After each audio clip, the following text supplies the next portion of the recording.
Olá pessoal, esse é o canal Mecanismo de Ação e hoje a gente vai falar aqui sobre a ocitocina, um hormônio liberado pela neurohipófise envolvido na contração das células mioepiteliais dos ductos galactóforos relacionados à ejeção de leite por parte das mamas e também à contração uterina no momento do parto. Então, se você gosta de fisiologia médica, considere se inscrever aqui no nosso canal. E se você gostar desse vídeo aqui, dê um like, tá bom? Então, vamos lá abordar a ocitocina, que não é difícil, é bem interessante. Vamos lá. Bom, a ocitocina, ela é liberada pela neurohipófise, mas ela é fabricada pelo hipotálamo. E o hipotálamo é uma região do cérebro que fica abaixo do tálamo, formada por muitos núcleos. Então, você vê aqui, ó. Núcleo paraventricular, dorsomedial, núcleo supraóptico, núcleo ventromedial, núcleo arqueado e logo abaixo do hipotálamo você vai ver a hipófise, tá? Então, se você traçar uma linha da raiz do nariz e da têmpora, onde essas duas linhas se cruzam, você vai encontrar a hipófise no tamanho aproximado de uma ervilha, é uma glândula bastante importante. Mas quem fica acima da hipófise, e esse acima é anatomicamente e também funcionalmente e hierarquicamente, é o hipotálamo, tá bom? Bom, vamos ver aqui como que o hipotálamo se relaciona aqui com a neurohipófise para sintetizar e liberar a ocitocina. Olha aqui, ó. Ali você vê os núcleos hipotalâmicos, núcleo supraóptico, né? Núcleo paraventricular. Note que as células que formam esses núcleos são somas de neurônios. Então, corpos celulares de neurônios, eles se juntam, se agregam para formar os núcleos hipotalâmicos e os axônios se projetam ao longo ali do pedúnculo da hipófise, da eminência média, né, até a região da neurohipófise. Hoje a gente não vai abordar essas relações anatomofuncionais entre hipófise, neurohipófise, hipotálamo ou adenohipófise. A gente só vai falar aqui um pouquinho, né, de como o hipotálamo se relaciona com a neurohipófise para liberar ocitocina, para sintetizar, né, e liberar ocitocina. Então, quem fabrica a ocitocina é o hipotálamo. Essa ocitocina é fabricada lá nos núcleos hipotalâmicos, a gente vai ver aqui exatamente quais são. Ela é fabricada lá e a ocitocina é conduzida ao longo desses axônios, desses neurônios neurosecretores vai sendo conduzida, a ocitocina vai sendo conduzida ao longo desses axônios até a região da neurohipófise e lá ela é liberada, tá? Então a neurohipófise não é uma glândula de verdade. Ela somente é uma extensão hipotalâmica, né? A glândula de verdade é a adenohipófise, porque ela que tem células para produzir, armazenar e liberar hormônios. A neurohipófise, ela somente libera os hormônios que foram produzidos pelo hipotálamo, que são dois, ocitocina e ADH. Feito? Fácil esse negócio, não é difícil, né? E é bem interessante. Então vamos lá. Então, como eu disse, olha ali, ó. Toda aquela faixa azul ali é a adenohipófise. E aquela amarelinha é a neurohipófise. Então veja que a adenohipófise e a neurohipófise, elas têm essas duas partes da glândula, né? Elas têm relações com o hipotálamo. Cada uma de uma maneira diferente, que a gente não vai abordar profundamente aqui agora, mas tem um vídeo aqui no canal explicando exatamente isso, tá? O que nos interessa aqui hoje, agora, é explicar como a ocitocina da neurohipófise é liberada. E já vimos que ela é produzida lá no hipotálamo, tá bom? Esse monte de hormônio que a gente tem aqui, ó, nessa região azul aqui, são todos hormônios adenohipofisários, GH, TSH, ACTH, prolactina. E aqui é interessante fazer uma observação. A prolactina fabrica o leite, ela é adenohipofisária. Né? E a ocitocina ejeta o leite das mamas e ela é neurohipofisária. Tá legal? Fácil, né? Vamos seguindo. Então tá aqui, olha aí a homologia que existe entre hormônios neurohipofisários, a homologia que existe entre o ADH e a ocitocina. O outro nome que se dá ao ADH é vasopressina, tá bom? A ADH é hormônio antidiurético, porque ele tem essa função, e vasopressina, porque quando elucidou-se esse hormônio, ele foi detectado, né, identificada uma função controladora do tônus vascular, vasopressina, tá bom? Bom, então, tá aqui a ocitocina, o ADH. Os dois são nonapeptídeos, os dois hormônios têm pontos de sulfeto entre a cisteína número 1 e número 6, tá bom? Muito bem, o que difere um hormônio do outro? Aqui, se você olhar na posição 3 da ocitocina, você tem a isoleucina. Do ADH, você tem a fenilalanina. Na posição 8, lá na ocitocina, você tem a leucina. E na posição 8ª do ADH, você tem a arginina, tá? Uma coisa interessante é anotar que a ocitocina, como nesse desenho aqui embaixo, ela forma um anel cíclico, tá? O arranjo desses aminoácidos dá origem a um anel que é importante na interação da ocitocina com o seu receptor. Feito? Então vamos lá. Aqui nós vamos falar um pouquinho da neurofisina. Neurofisina é uma proteína, são proteínas, né? As neurofisinas são proteínas que transportam os hormônios ocitocina e ADH. Então, como é que funciona? Lá nos núcleos hipotalâmicos, né? Quais núcleos hipotalâmicos? Está mostrando aqui, ó, o núcleo paraventricular e o núcleo supraóptico do hipotálamo, eles fabricam, né, ocitocina e vasopressina, respectivamente. Então, quem fabrica ocitocina no núcleo paraventricular, ele vai fabricar ocitocina. A ocitocina, então, sendo sintetizada lá nos corpos celulares desse núcleo hipotalâmico, ela vai ser transportada ao longo do axônio, passando ali pela eminência média, pedúnculo da hipófise, até a neurohipófise. E quem auxilia no transporte dessa ocitocina do hipotálamo até a neurohipófise são as neurofisinas, tá? Elas têm essa função.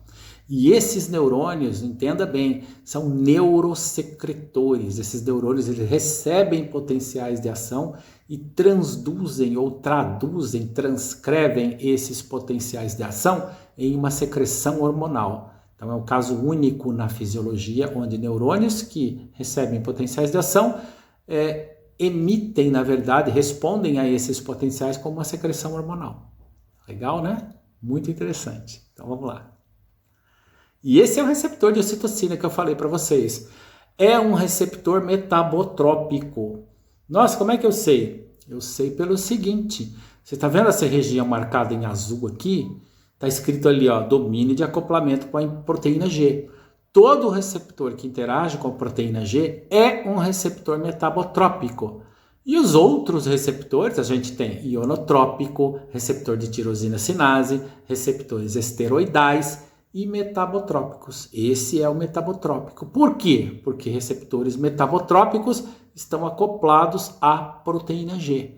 A proteína G é uma maquinaria bioquímica que amplifica o sinal hormonal, tá? E nós temos um vídeo aqui no canal falando só sobre segundos mensageiros hormonais gerados pelas proteínas G, tá?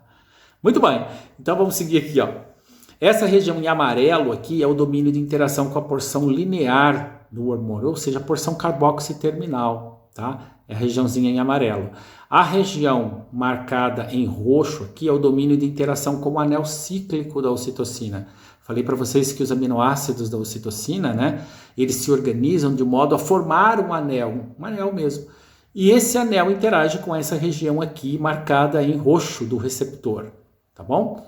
Muito bem, todas essas setinhas vermelhas aqui apontando esses resíduos de aminoácido indicam os resíduos de aminoácido presentes nos receptores, né, que acoplam a ocitocina como um todo. Ou seja, o hormônio se liga a esses resíduos de aminoácidos aqui. Tá bom? Muito interessante, né? E se você quiser ver isso na prática, olha ali, ó, na prática não, né? Se você quiser ver isso melhor, tem uma figura aqui à direita que mostra o arranjo do receptor no espaço. Então as hélices, né, elas formam aqueles cilindros ali, são as alfa-hélices, essas regiões que atravessam a membrana plasmática, né? Bom, então essas hélices, elas se organizam daquela forma e a ocitocina interage daquele jeitinho ali com o receptor, tá? Formando um anel e ligando-se a esses resíduos de aminoácidos aí. Feito? Bom, e como é que funciona? Como é que a ocitocina, ela desencadeia a ejeção de leite por parte das mamas? É muito simples, olha lá. Primeiro o bebezinho estimula mecanoreceptores no mamilo. Esse estímulo gera potenciais de ação que vão até a medula espinhal. E da medula espinhal da mamãe, ascende até o tronco cerebral via trato espinotalâmico. É uma via somatosensorial nervosa, tá? Então o estímulo é gerado ali no mamilo, né? Gera potencial de ação, vai até a medula da mamãe. Da medula da mamãe, via espinotalâmica, esse estímulo ascende até o tronco cerebral. O núcleo parabraquial projeta fibras glutamaérgicas para o núcleo paraventricular. Chegou lá no núcleo paraventricular e supraóptico, que é o hipotálamo, tá? Ali neurônios magnocelulares são despolarizados e ocorrem descargas elétricas sincronizadas de 50 Hz, né? E ocorre a liberação da ocitocina em pulsos, né? A ocitocina é liberada pela neurohipófise na corrente sanguínea em pulsos de 3 a 5 minutos. A ocitocina, então, cai na corrente sanguínea da mamãe, circula pela corrente sanguínea, vai interagir com aqueles receptores que nós vimos ali, o receptor de ocitocina, que ficam ancorados na célula mioepitelial, mio de músculo, mioepitelial, que reveste ductos galactóforos, que estão cheios de leite. Quando a ocitocina interage com esse receptor, desencadeia uma resposta bioquímica interna, mediada por proteína G, cujo segundo mensageiro é o IP3 e o cálcio. A gente vai ver aqui mais para diante. Isso faz com que essa célula mioepitelial se contraia, né, esmaga o ducto galactóforo e o leite é ejetado, cai na boquinha do bebê, tá bom?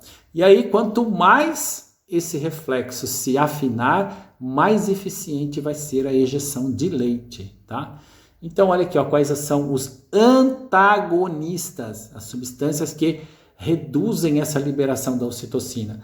O estresse emocional pode interferir na amamentação, porque os opioides endógenos, né, eles atuam nos receptores opioides lá no hipotálamo e inibe a produção de ocitocina, tá? Que mais?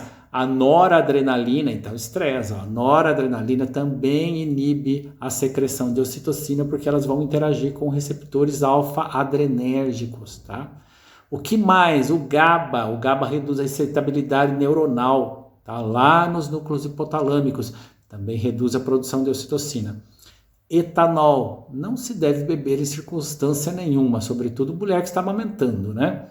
Mas o etanol suprime a liberação da ocitocina porque ele estimula o GABA, o ácido gama-aminobutírico. O que ele faz? Ele reduz a excitabilidade dessas células nervosas e elas não disparam potenciais de ação e, portanto, não vai liberar a ocitocina, tá bom? Legal, né? Muito interessante. Então vamos lá. A ocitocina, ela interage com receptores, que são receptores acoplados à proteína G. É verdade, a gente está vendo aqui, olha lá, ó, subunidade alfa, beta, gama da proteína G. Essa proteína G vai desencadear a formação de um segundo mensageiro, que é o cálcio. Olha aqui, ó. Primeiro, a ocitocina dispara a cascata da proteína G, né? A proteína G ativa a fosfolipase C. A fosfolipase C cliva um fosfolipídio de membrana chamado fosfatidil-inositol em diacilglicerol e também IP3. O IP3, você vê, ele migra aqui para uma cisterna de cálcio, que é um retículo sarcoplasmático, né? Um retículo endoplasmático modificado cheio de cálcio. Liberou o cálcio se liga aqui à proteína quinase C, ao domínio C2, ao domínio C2 torna-se mais sensível ao cálcio, tá? E aí ocorre fosforilação de proteínas-alvo, fosforilação da MLCP, né? Fosfatase de cadeia leve de miosina, e contração da célula mioepitelial. Toda essa cascata bioquímica aqui é para contrair a célula mioepitelial que reveste o ducto galactóforo e assim ejetar o leite, tá? Então, se você não entendeu, tem um vídeo aqui falando só sobre segundos mensageiros hormonais. Mas a cascata de formação de IP3 está aqui, ó. Ela não é difícil, basta você seguir a sequência aqui, tá bom? Bom, e aí a gente tem a lactação induzida e as amas de leite. Aqui no Brasil, né, e em muitas regiões também do mundo, mas aqui no Brasil, na época colonial, existiam as amas de leite, as mulheres que não haviam ficado grávidas, ou às vezes nunca haviam amamentado, mas amamentavam uma criança, tá? E como isso acontecia? Isso acontecia porque a mulher colocava o bebezinho no peito lá, em em horários específicos e por intervalos de tempo específicos. Então, por exemplo, a cada 3 horas estímulo mecânico, a cada 3 horas estímulos mecânicos repetidos, né, sincronizados dentro de um padrão e de um tempo específico, até que produzia, sim, o hipotálamo produzia ocitocina. Tá? E é dessa forma que você induzia uma lactação em mulheres que nunca ficaram grávidas e que também nunca amamentaram. Mas elas também usavam galactogogos, que são essas substâncias aqui, para aumentar a prolactina, tá? Para produzir mais leite. Tá? Então veja, os galactogogos, eles aumentavam a produção de prolactina para produzir mais leite. Mas a gente está falando aqui da ejeção do leite. Então, que é liberação de ocitocina, ejeta o leite. E a prolactina produz o leite. Hoje a gente tem os bancos de leite humano, né? As mulheres que não podem amamentar, né? Elas entram os bebês, na verdade, entram em critérios de elegibilidade, né, para recebimento do leite humano. Então, esses critérios são bebês com menos de 32 semanas, né? Peso inferior a 1,5 kg, imaturidade gastrointestinal ou imunológica das criancinhas, mães com impossibilidade fisiológica de produzir leite, como na hipoplasia mamária, na síndrome de Sheehan, que é uma condição onde você tem uma necrose, né, da hipófise, e aí impede a produção de prolactina. Então você não produz leite de jeito nenhum. Tá? É uma condição rara, mas ela existe. Mães em tratamento com fármacos, por exemplo, mães que estão fazendo quimioterapia, radioterapia, e doenças infecciosas, como é o caso de contaminação por HIV. Essas mães não podem amamentar, então recorrem as criancinhas a banco de leite. Tá bom? Legal, né? Então vamos lá. Mas a ocitocina, ela também atua no útero, contraindo a musculatura lisa uterina no momento do parto. Tá? É o que a gente chamaria de parto normal, parto natural, vai? Vamos chamar assim. Bom, o que acontece é que a ocitocina contrai a musculatura uterina. O parto não é unicamente dependente da ocitocina. Existem outros estímulos, por exemplo, um dos estímulos também que atua na contração uterina, né, do corpo, do útero até a cervix uterina, é a apresentação cefálica. A cabecinha do bebê atuando como um ariete no colo uterino estimula a contração do útero. Isso também estimula a contração uterina e favorece o parto, né? Mas a ocitocina está lá, tá? Existem também medicamentos que induzem o parto. Essas substâncias são ocitocina sintética, elas são administradas via intravenosa por meio de soro, com dosagem controlada por uma bomba de infusão, tá? Então é só em ambiente hospitalar, né? Inicia-se com uma dose baixa, aumentando gradualmente até atingir um padrão eficaz de contrações uterinas de 3 a 4 contrações no intervalo de 10 minutos. Mas existem situações em que você não quer que esse parto aconteça de maneira prematura, você quer segurar um pouquinho, aumentar um pouco aqui, um pouco mais de tempo, umas 48 horas aqui, por exemplo. Então vamos ver, infusão intravenosa de medicamentos que bloqueiam o receptor uterino para a ocitocina, aquele receptor que a gente viu. Então, nesse caso aqui, você usa um antagonista. Indicações para o uso desses medicamentos: gestação entre 24 e 33 semanas, né?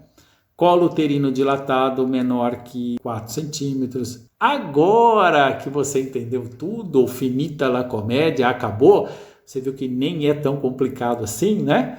Você pode deixar aqui nos comentários e dizer quem é essa banda aí, É uma banda de rock progressivo. Tenho certeza que você sabe, tá bom? Eu ouço direto. Chegamos Se ao você final ficou de nossa com abordagem. dúvidas, escreva aqui nos Uma de comentários. nossas Fiquei fontes com bibliográficas dúvida, para o diga qual é a sua desenvolvimento dúvida e a desse gente vai ver se conteúdo foi o consegue livro resolver intitulado o seu Bioquímica problema, Clínica. tá bom? Então, Se muito você obrigado por quiser ter adquirir assistido essa e obra e até mais de mais. 300 Tchau. outros títulos com até 30% de desconto, consulte